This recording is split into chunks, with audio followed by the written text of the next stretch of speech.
to Christ the Center, your weekly conversation of Reformed theology. My name is Camden Busey. I'm here in Grayslake, Illinois.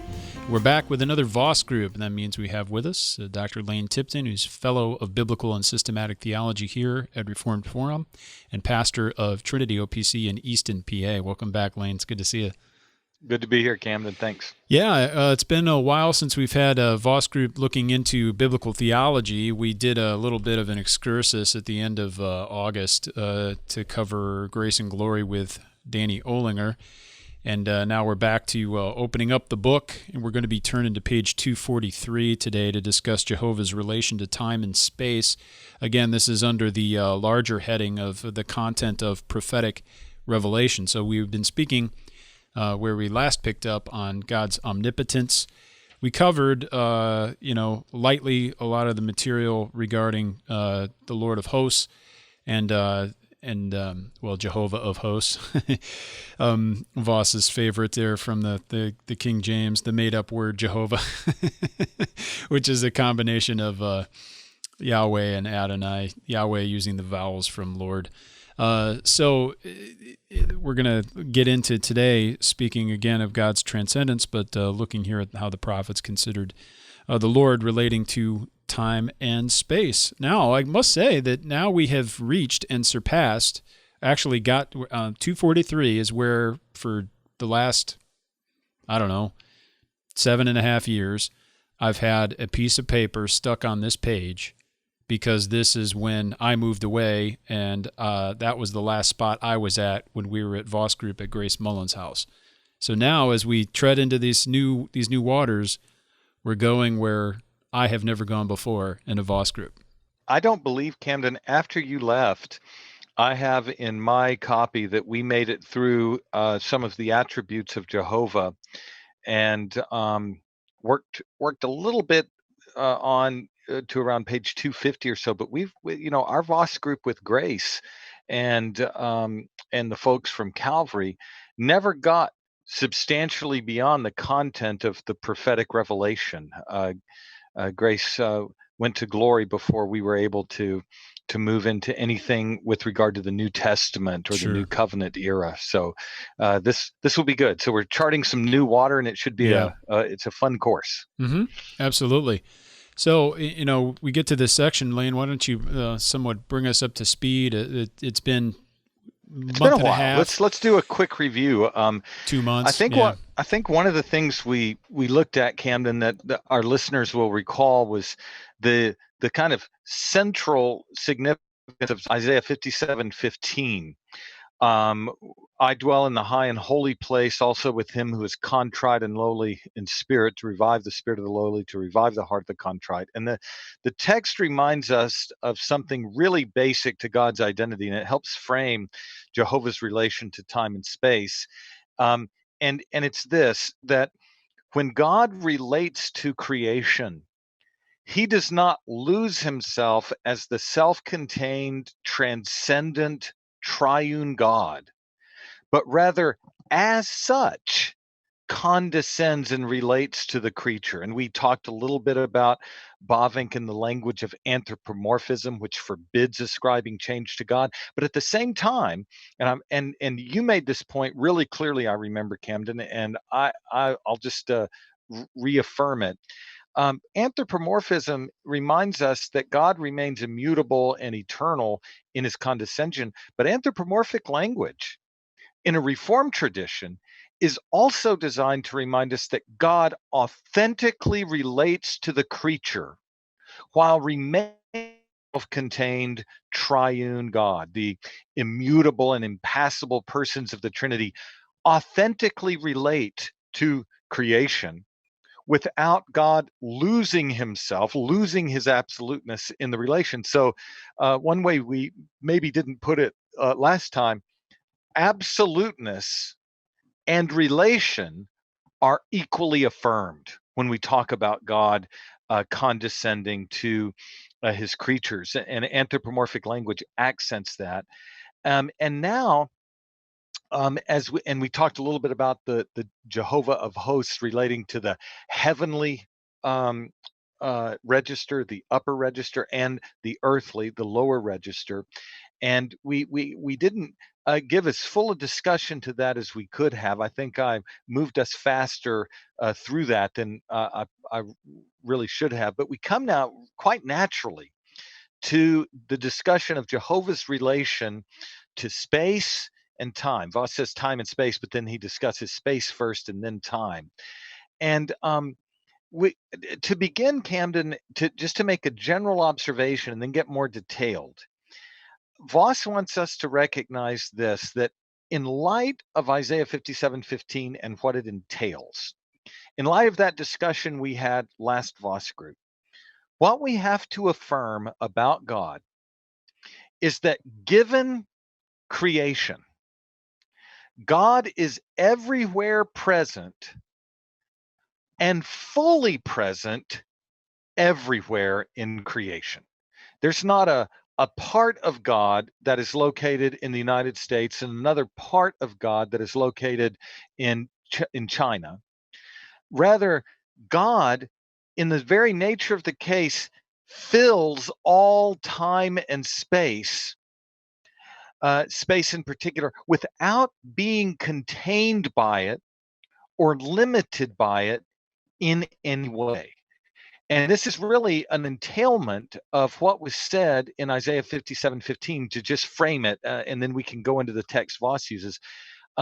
God remains the one who is above and beyond all created space, because he is infinite, and his infinity with respect to space means space cannot contain him. But at the same time that he cannot be limited by space, he is everywhere fully, personally present in it, which is quite an astonishing thought. And that's putting it this way, kind of teases out what we said earlier when Bavinck said, without losing himself, God can give himself in a potentially infinite number of relations to the creature. Vos says the same thing. We looked at that from page 178, volume 1 of the Reformed Dogmatics. And so now Vos is wanting to focus our attention on the fact that God is omnipresent, but he's also uniquely present. And I don't know if our listeners, as they've read through this, are going to catch that right away, because it's somewhat subtle. Here, let me frame it this way, Camden, and then we can start looking at some texts and looking at what Vos says. Here's the way to frame it. How is it that we affirm God is everywhere present, fully in all space, whether it's heavenly space or earthly space? Yet, how can we affirm at the same time he has a special dwelling place in heaven and upon earth? Whether on earth it's Eden, the tabernacle, the temple, Mount Zion, earthly Mount Zion, where the temple was constructed, the first temple. That's the issue Vos wants us to think about, and some of these texts start to bring that out. And it's a foundational category to help us to start to understand the history of special covenantal revelation to the people of God. Mm-hmm.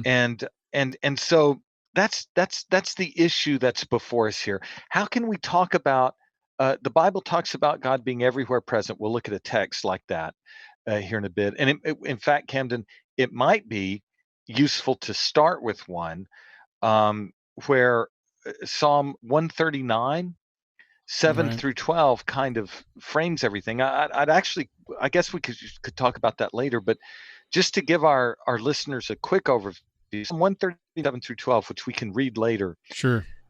makes the point that you cannot ascend into heaven and escape the presence of God. You can't descend into Sheol and escape the presence of God. You can't hide from him. He found out. He's everywhere present, yet he's present in special ways. And that special presence is what Vos really kind of focuses on, because we're talking about the history of special revelation. And he talks about a special relation to Zion on earth and a special relation to heaven itself. With respect to space, and that starts to really put us in a place to understand the nature of God's covenantal condescension. Yeah, I think it's another reminder of the way the Bible speaks, and I think this is a good place also to remind us of the trappings of biblicism. The point being, trying to read the Bible, perhaps literalistically, but definitely reading it apart from the Orthodox tradition and our confessional heritage. So we find passages that speak of God being omnipresent very clearly. Psalm 139 is one.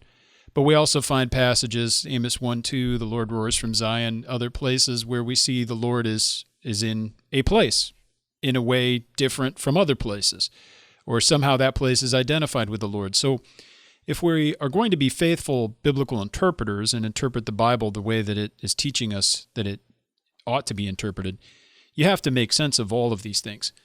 And so I think it's just worth reminding listeners and viewers of the fact that when the Bible does speak about condescending, when it does speak about the Lord's presence, we have to take that in total and understand that it is, again, using creational or anthropomorphic language in many ways, accommodated language, to communicate something true about God and our relationship with Him. So it's a real relation. It is true, genuine, accurate. Nevertheless, God's activity is being described in human terms. Sometimes we use that word anthropomorphic rather loosely because we can speaking anthropomorphically about dogs, for example. People do that all the time. Sometimes we're just using the word anthropomorphic to mean something like creational language, not just human form. But anything that describes God in terms of creation is accommodated.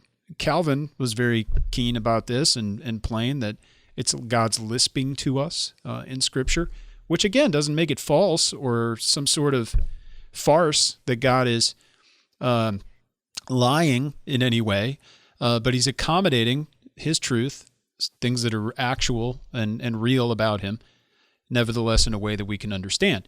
So condescension, God's movement, all of these sorts of things, we shouldn't take them merely in the sense that we understand our location and our movements, especially when we're not speaking about the human nature of Jesus Christ.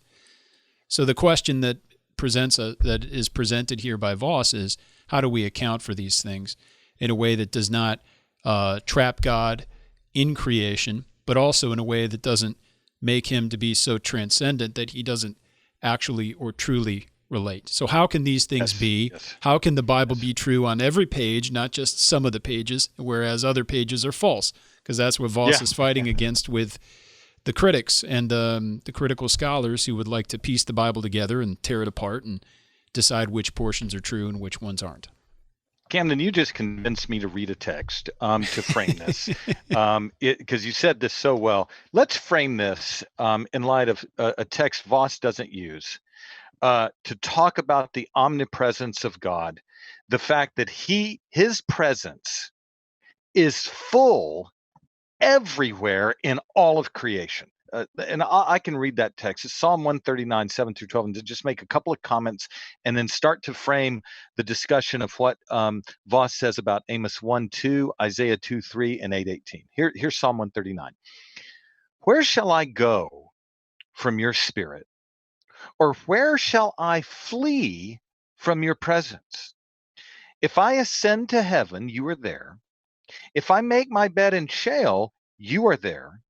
If I take the wings of the morning and dwell in the uttermost parts of the sea, even there your hand shall lead me, your right hand shall hold me. If I say, surely the darkness shall cover me, and the light about me be night, even darkness is not dark to you. The night is bright as the day, for darkness is as light with you. Now, what does that mean? Two basic things. Number one, it means that God's presence extends to every crevice of created space. There is no space in heaven, earth, or under the earth where you can flee from the presence of God. Given his infinity, that infinity relates to space in such a way that it's inescapably present everywhere. Yeah. That's why Romans 1:18, the righteousness of God and wrath of God revealed from heaven, that's inescapable. Camden, you were going to say something? Well, it's also immense. There's another way some of the classic theists Yes, would also speak. immense. He's infinite. He's also omnipresent and immense. So, I Immense, mean, yes. to speak about God extending into space is kind of a miscategorization. But there is Yeah. no space, no place you could go where God isn't present always and everywhere. Right. He envelops all space, transcends Right. it, and is Right. fully present in it. And so he's immense. And that means he's not located partially here, partially there, but fully present everywhere. And that means then, as an entailment, that you cannot flee from that immensity, from that omnipresence. There is no escape meeting this God.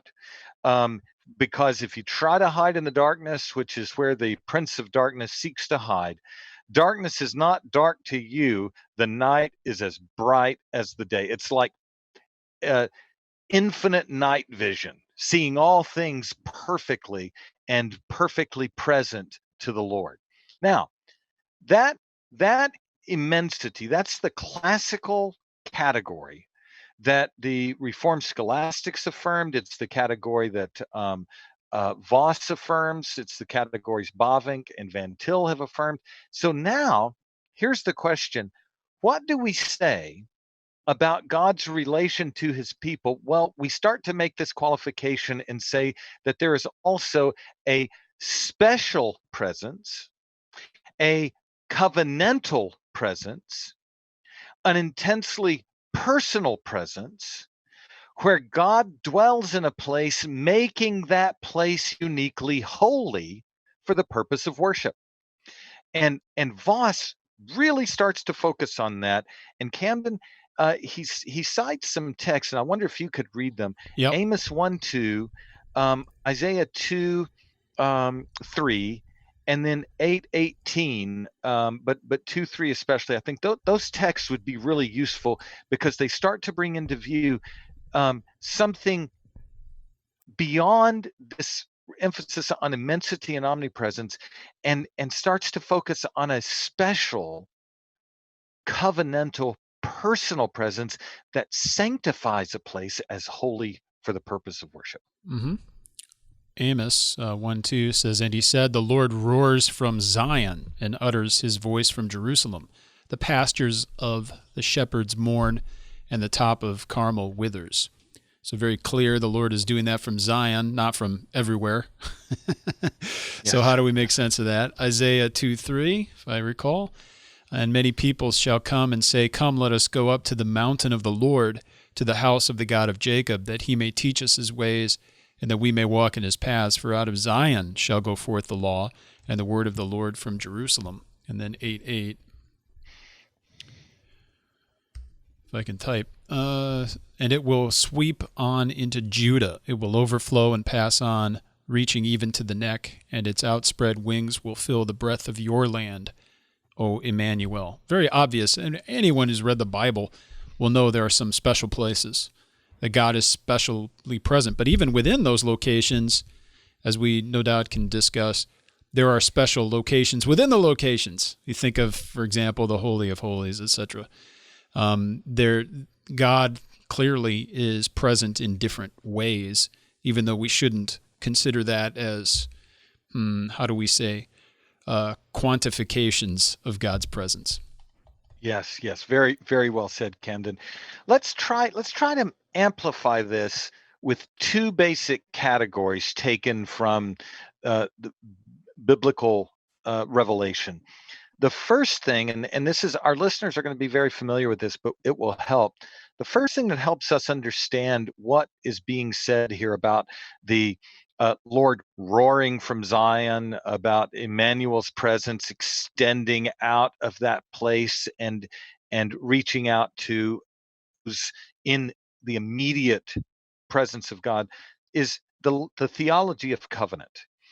And Westminster Confession 7:1.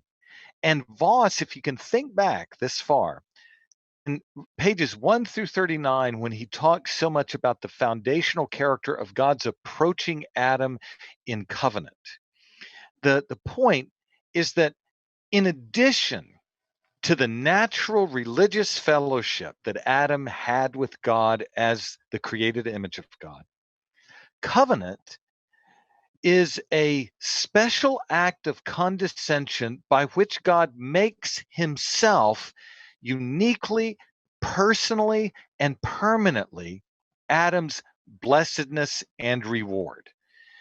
Covenant is the means to the end of confirmed fellowship with God where he is not present. And this language, we may need to come back and fine tune this. Camden, you may want to fine tune it instantly. So I'll just throw it out there and then we can work on fine tuning it. It's not simply a generic presence. The way God's immensity is filling all space cannot be changed by it because of the nature of God is infinite. But in addition to that, there's a special, after the fall, saving, covenantal, personal presence where, in the language of Psalm 25:14, the secret of God's friendship dwells with those who fear him, and he shows them his covenant. One of Vos's sermons speaks about that, where friend dwells with friend, life flows into life, and there's a special, intimate, reciprocal fellowship between God and his people that covenant enshrines. And the location of that fellowship, whether you talk about Ezekiel 28 and Genesis 2, where Adam has fellowship on the mountain of God, with God in a unique way, or I know Glenn Clary has talked about this with you. Abel brings his burnt offering to the gate of the mountain of the Lord, the mountain of Eden, and seeks to ascend the mountain through a burnt offering that an ascension offering that ascends up that mountain. Or you could talk about Noah and the burnt offering of Genesis 8:21 atop Mount Ararat. There, God dwells in the altar, receives that sacrifice as a sweet-smelling aroma, and what happens? He's pleased with that sacrifice, and there's a special saving presence that anticipates the end of the age when God condescends in a unique way, is present in that altar, and receives the sweet-smelling sacrifice that Noah offers. That, of course, Ephesians 5:1-2 applies to Christ as a burnt offering, who has poured himself out in death, and then as a fragrant aroma to God on our behalf. But the point is that there are these special locations, these holy realms, often associated with mountains, earthly mountains, where God's covenantal presence dwells. And I think what Vos is wanting us to see is that we want to affirm both God's immensity and his unique, concentrated, personal covenantal presence. And that comes into view especially when the temple is built atop Mount Zion, which 2 Chronicles 3:1 says is Mount Moriah, bringing Genesis 22 into view. And so that God has a special redemptive dwelling place on earthly Mount Zion, which, if we could put it this way, houses his unique covenantal presence. And I think Vos is wanting us to see that immensity and holy theocratic dwelling belong together. The one doesn't erase or eclipse the other. Right. I mean, another important verse or chapter is Exodus chapter 3, where with the burning bush, where Moses comes and the Lord tells him to take off his sandals because it's holy ground. Well, why? If the Lord is omnipresent everywhere, why is that spot holy? One thing that's been helpful to me in my theological development, people may argue about how much progress I've had in my life about that development. But one mental construct or example for me that helps me understand what is at work here is the idea of sacrament. And one way to say, it's not the only way to speak of it, but we can speak of God's sacramental presence. How is the Lord present differently? If he's omnipresent, how is he differently present in Zion or on Mount Moriah in these ways, or in the temple versus outside of the gate, which is in the same geographical area? Well, he's sacramentally present to bless. And it's similar, analogous. How is the Lord present in the elements of the Lord's Supper, for example? Well, he's not corporally present. He's not present there in terms of transubstantiation or anything. But through this providence, through these ordinary means, the Lord is spiritually present and present to bless in a sacramental way. Similarly, God, I believe, can be sacramentally present in our time and space to bless in a particular way, and vice versa. I mean, he could be present in a wrathful way, whereas some geographic locations, particularly in the Old Testament, are places you don't want to be. In distinction from the places where you would want to be. So all of this is a helpful way, different categories, just another mental hook for our listeners, perhaps, to help them understand the difference. Yeah, that's wonderful, Camden. Whether it's when you're thinking about this special dwelling of God atop Mount Eden, the special dwelling of God atop Mount Ararat, the special dwelling of God atop Mount Moriah, Genesis 22, or the special dwelling of God in the temple that was built atop Mount Moriah, becoming Mount Zion, earthly Mount Zion, under Solomon. What you have is, and this will bleed into what we're about to say, God fills heaven and earth with his presence.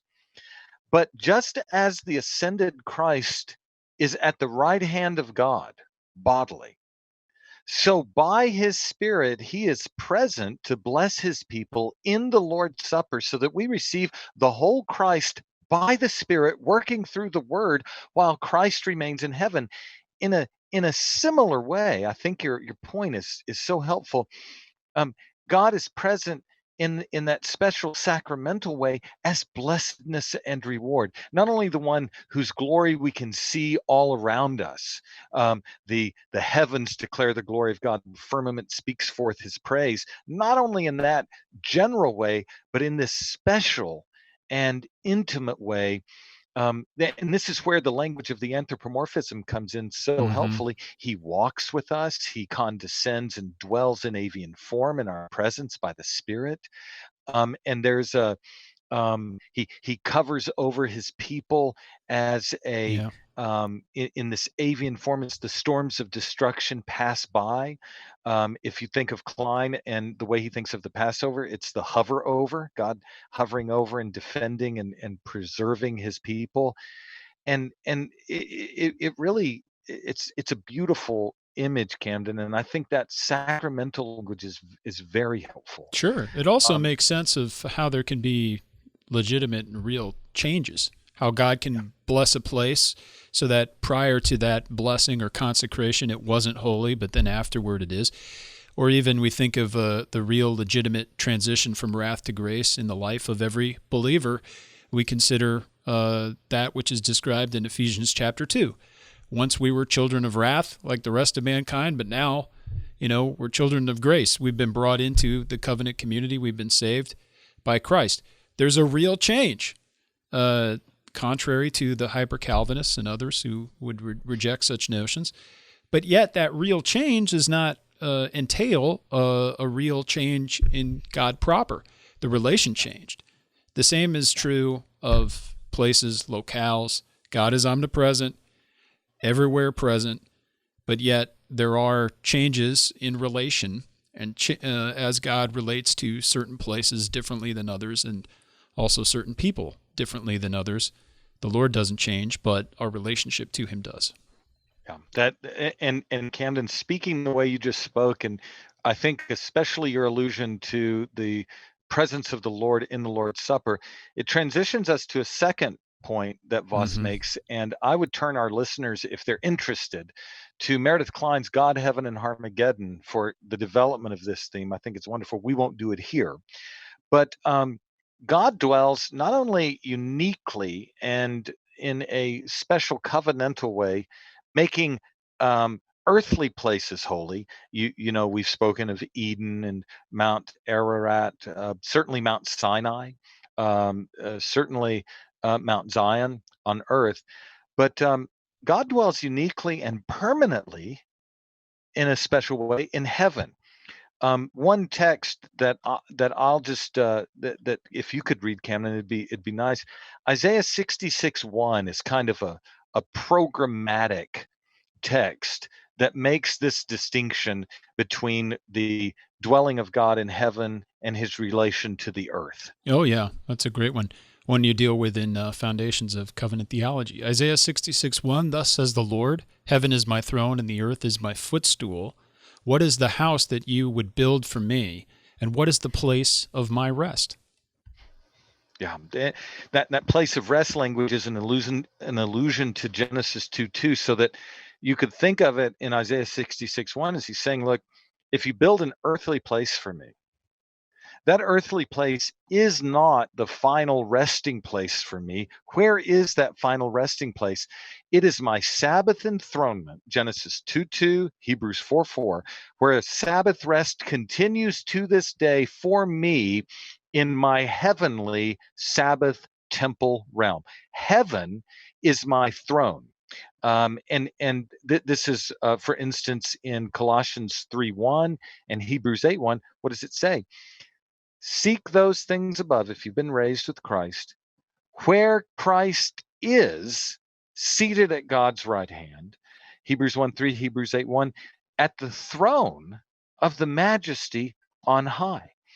And so what that text brings into view is that heaven becomes the unique and permanent dwelling place of God, the holy temple dwelling where his glory abides forever, and to which those earthly holy places are types, shadows, and in one way or another, replicas, where God's glory will dwell for a time in Eden and then depart. God's glory will dwell for a time in the earthly temple and then depart. But the glory of God does not depart from that heavenly temple, and all things on earth are moving toward being brought into that heaven, where there's a reconciliation, Colossians 1:20, between all things in heaven and on earth, where the righteous and the righteous who are on the earth are brought to, in language of Hebrews 12:22, brought to heavenly Mount Zion. And so the point is that the heaven, the highest heaven, 1:6, is the place where God's glory dwells in that original, primal, unique way. And in the language of Nehemiah 9:6, remember, the angels, the heavenly host, worship the Lord in that holy realm. And so the question is that where God is restricted? Of course not. We've already seen he fills all things in heaven on earth. But this is a reminder that those provisional earthly dwelling places are types, shadows, and replicas of that abiding heavenly dwelling place where Christ has ascended. And we don't talk about it often, but there is a there is no way that heaven somehow restricts God to that location. That's so. Once again, Vos is wanting us to see his immensity and his omnipresence, and the unique dwelling of God in heaven, which is his throne room and temple dwelling place. That not that just as the earth doesn't contain him, neither does the invisible heaven. Right. That's always the thought, especially for young people, children as they're coming to learn. The tendency can be to think, oh, well, heaven is the place where God has always existed. Well, the Lord created the heavens and the earth, not just the sky, but even the invisible heavens. So heaven is a place too, creation. And prior to God creating, nothing existed other than God himself. But then the other tendency can be to think of, well, heaven is where God is, hell is where God isn't. And that's why you don't want to go to hell, because the Lord won't be there and it'll be horrible. Well, God's present in hell too, because hell's a place and God's omnipresent. But look at these two places. Consider the new heavens and the new earth, and we consider the fiery pit of destruction. Well, why are those different if God is present in both places? Well, God is present in different ways, and he's doing different things in those places with the people that are in those locations.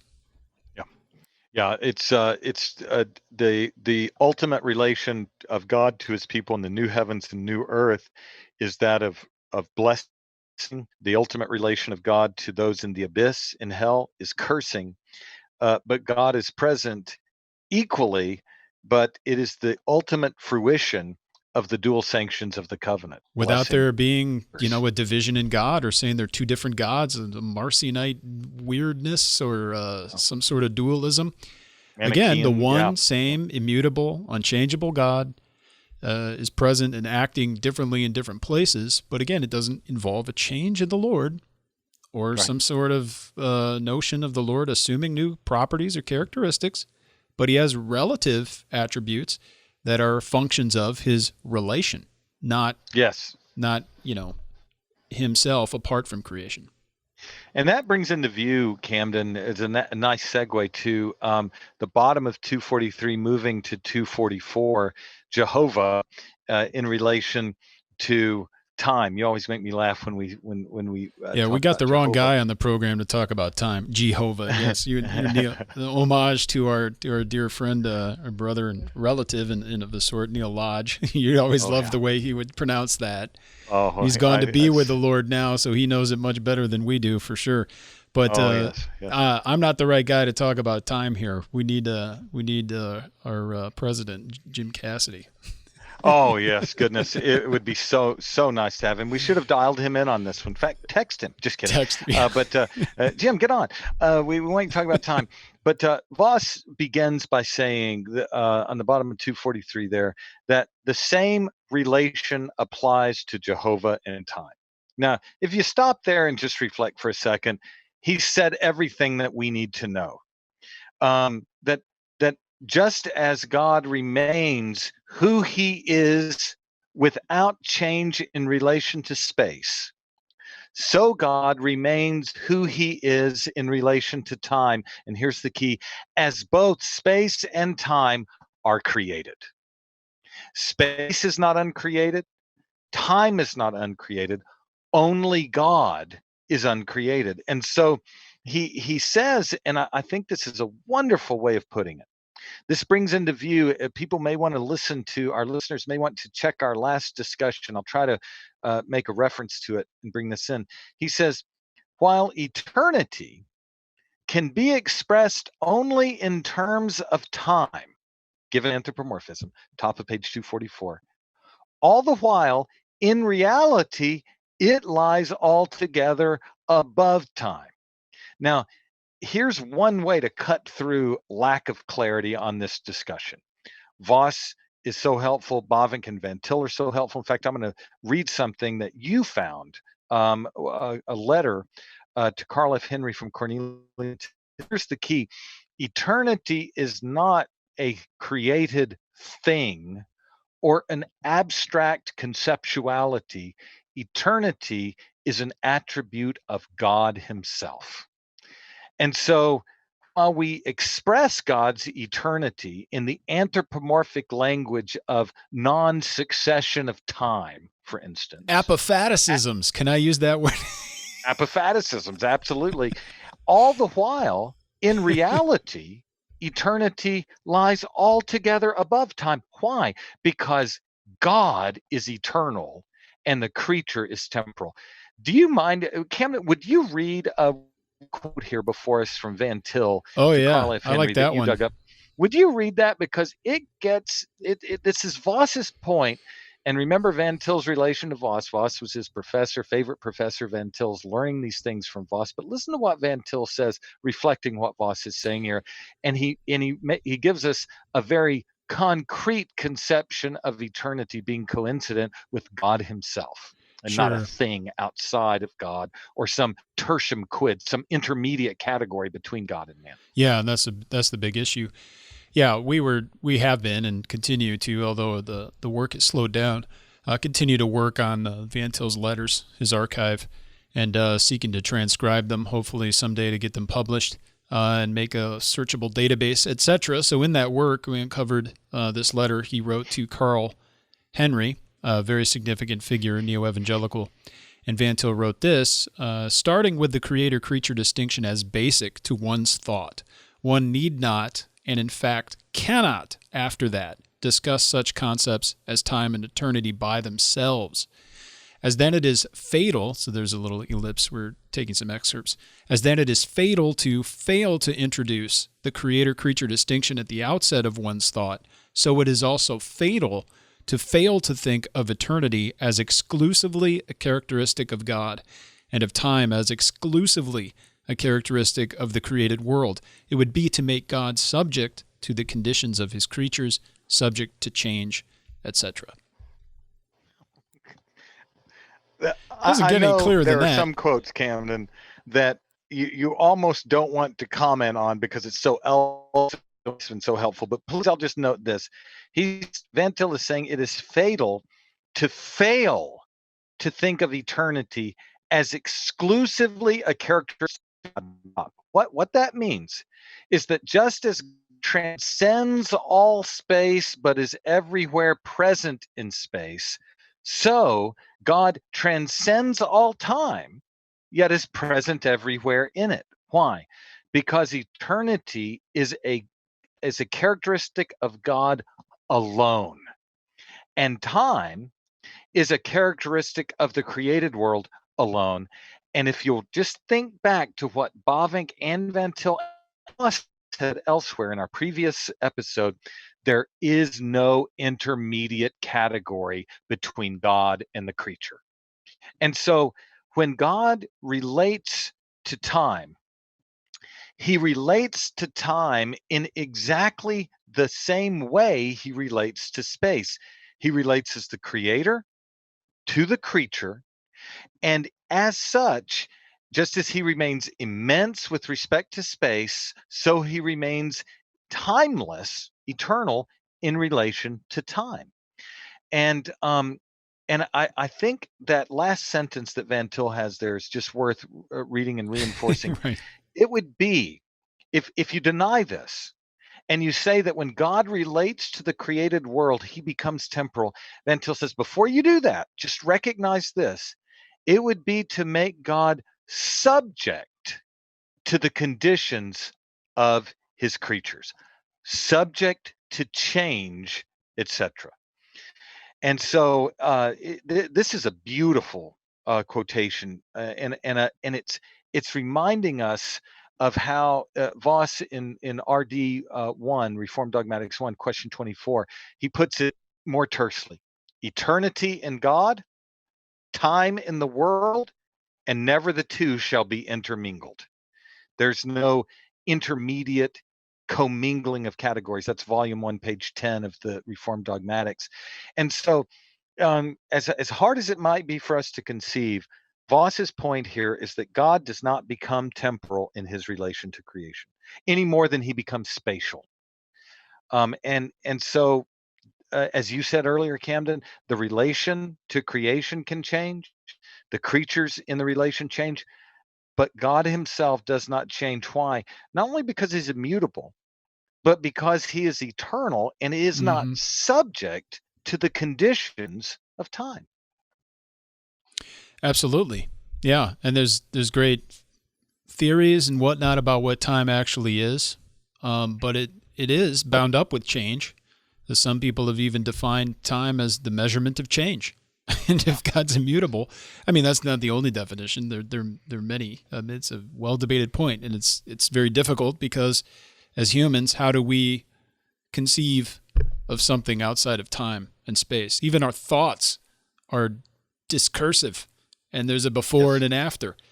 I mean, the very process of thinking about this is bound up with the very thing we're trying to transcend with our thoughts. It's a great mystery. It's a great mystery. But we are given God's word to teach us about it, and he can affirm certain things that we can understand very clearly, even though we can't understand them incomprehensibly or exhaustively. Those are the words I'm looking for. That's very good, Camden. So well said. And Vos, in the next paragraph, moving toward it, he very helpfully pinpoints something that I think is as relevant today as the day that Vos wrote the Biblical Theology. And I'm going to summarize it. It's that last full paragraph on page 244, ending the space and time section, which is sadly all we're going to cover today. But it's to talk about the theology of God as the creator. Now, let me frame this because I think it's very useful. God's creatorhood, if I could coin a phrase, is not a property that God assumes or a change that he undergoes when he relates to creation. In other words, it's not that in himself, apart from creation, God is not creator. And then God decides to change, take a property to himself, morph or mutate, and become the creator. Rather, creator expresses the eternity and immutability and immensity of God in relation to all things not God. That's the way to think about God as creator. Creator expresses his eternity, immutability, and immensity in relation to all things not God, as he is the cause of those things. They have their reason for existing in relation to him. But once again, in that relation, God doesn't change. And so some of the ways this is expressed, Vos brings up Isaiah 44:6, Isaiah 48:12. We can look also at Colossians 1:16 and 17, and maybe one last time appeal to James 1:17. Could you look at some of those texts, Camden? You need a bumper sticker with James 1:17 on it. Yeah, I'll read a few. We won't beat a dead horse, though, I promise. Isaiah 44:6 says, "Thus says the Lord, the King of Israel, and his Redeemer, the Lord of hosts, I am the first and I am the last. Besides me, there is no God." Some other passages here, looking at 48:12. "Listen to me, O Jacob and Israel, whom I called. I am he, I am the first, and I am the last." And Colossians 1:16 through 17a, if you've taken Lane's Christology class, you know this very well. In the Greek, but I'll read it in English. "By him all things were made, invisible and visible, heaven and earth. All things are through him and to him. He is before all things." Absolutely critical to understanding here the nature of God and how he relates to creation. Yeah, and Canon, I think in terms of the 44:6 text, to say I am the first, the Alpha, and the last, the Omega, besides me there is no God, is to make an absolute qualitative distinction between God as the cause and reason for the existence of all created things. You get into trouble. Again, I'm no expert on the history of this through historical theology, so I don't feign expertise on this point, but I do want to raise an issue. Nor do I. This is a great issue that's gone back many centuries, all the way to the very beginning. And Thomas especially has a lot on this material. The scholastics will talk about it as well.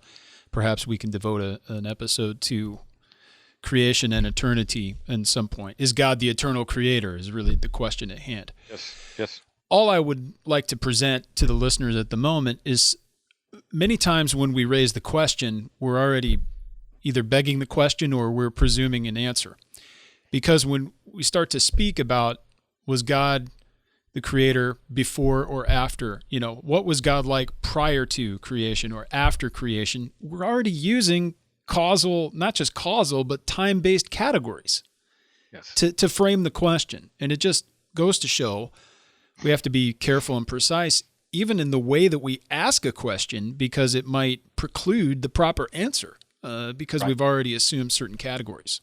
Right. And as you've pointed out, Camden, you cannot allow anthropomorphism to import literalism and univocism, Mm-hmm. as though God is changing in relation to a before and after event, just as the creature does. Yeah, yeah. You've got to nail that down. And I think the Colossians 1:17, 1:16 and 17 text, if by him all things were made, and they're through him and to him, he is before all things, not simply in some temporal succession, but in the immutability and impassibility of his divine identity.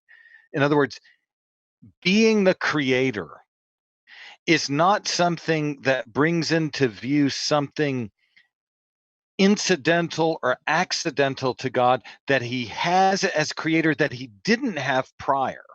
That would be to introduce some kind of idea of an unrealized potentiality. God had the potential to become the creator, but he Right. didn't become the creator until he actualized that potentiality. That's already to think in creaturely categories.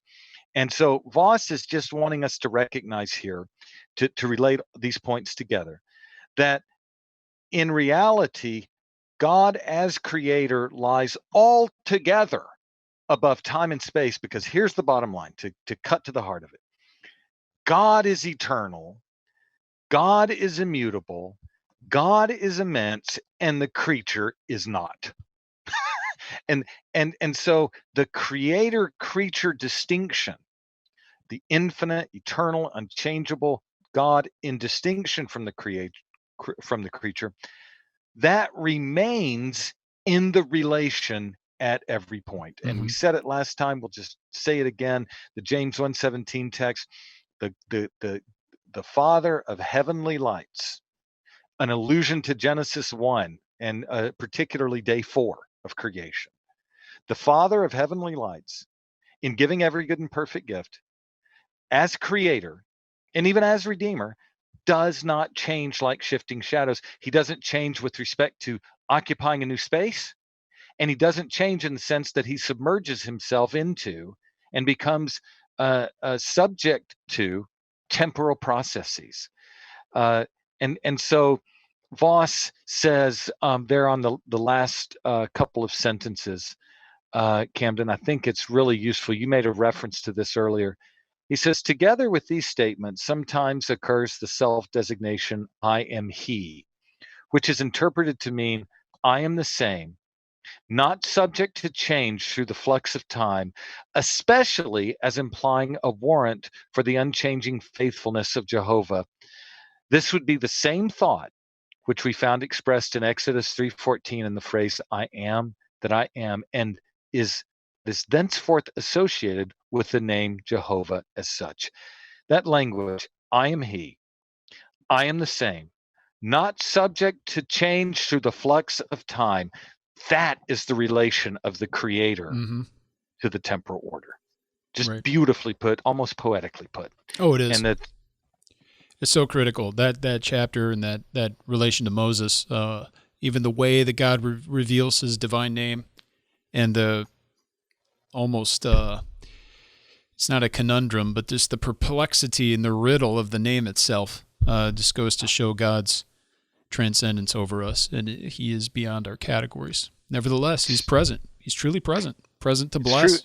Mm-hmm. If people are saying, okay, give me the pastoral upshot of this. Glad you asked. Okay. In Exodus 3:14 and in Malachi 3:6, what is the point? Well, it's this. Moses, you've taken off your shoes, you're on holy ground, you're in a space that is made holy by my transcendent and now imminent presence. I am the Lord and creator of all time. I'm paraphrasing here using Voss to get this across, but I'm the same. I'm not subject to change through the flux of time. So here's what you're going to do. You're going to go tell a creature in space and in time, whom I made and who is rebelling against me, you let my people go. He's not going to do it, Moses, but guess what? Because I am not subject to the limitations of space and time, I am going to stretch out my mighty arm, anthropomorphic language, and I am going to deliver a people to myself. And there is nothing in heaven, on earth, or under the earth, certainly not Pharaoh and his chariots, who can hold back my hand. What I have ordained from the beginning of the world, I am going to execute in time without being conditioned by space or conditioned by time. I'm going to act as the sovereign Lord over and through and in space and in time without being constituted by it. I'm going to deliver a people unto myself through an exodus. You're going to walk through the Red Sea on dry land. I'm going to bring you to the mountain. You're going to ascend and see the glory of my presence, and all of the people are going to gather and worship the glory of my name.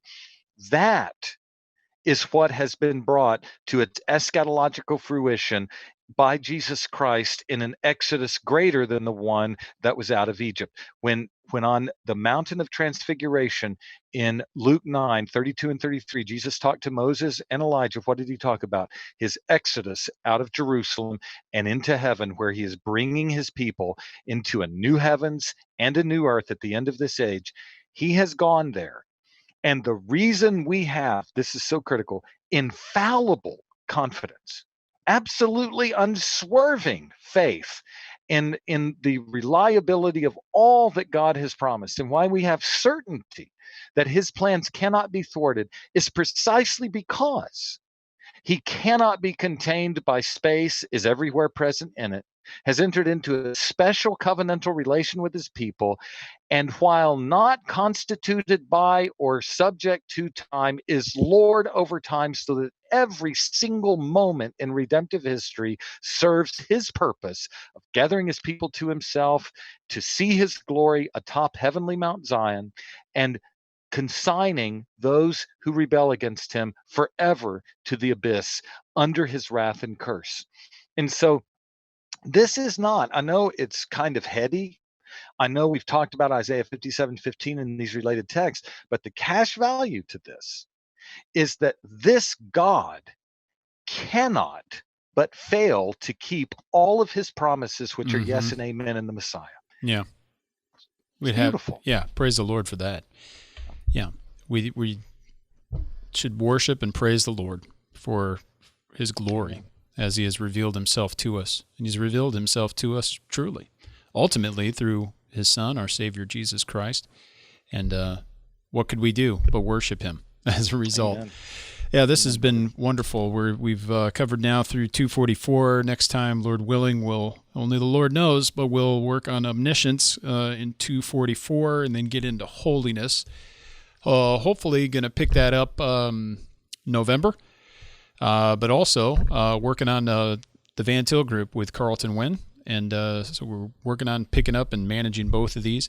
Got a lot of interviews of late. I'm in a long and jam-packed stretch of interviewing people. I'm recording faster than I can edit, but it's been good. So we hope you've enjoyed it. If you'd like to get a hold of us, you can send us a note.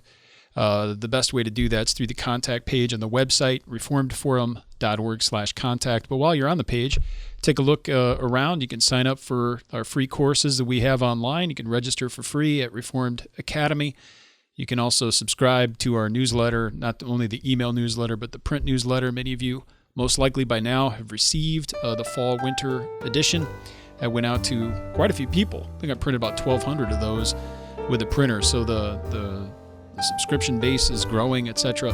We'd love to get more material out to you, and stay tuned for further publications. And of course, please, if you would support us and help us to continue our work here at Reformed Forum by heading over and considering a donation to help us continue producing and distributing Reformed theological materials. We want to thank everybody for listening, and we hope you join us again next time on Christ the Center.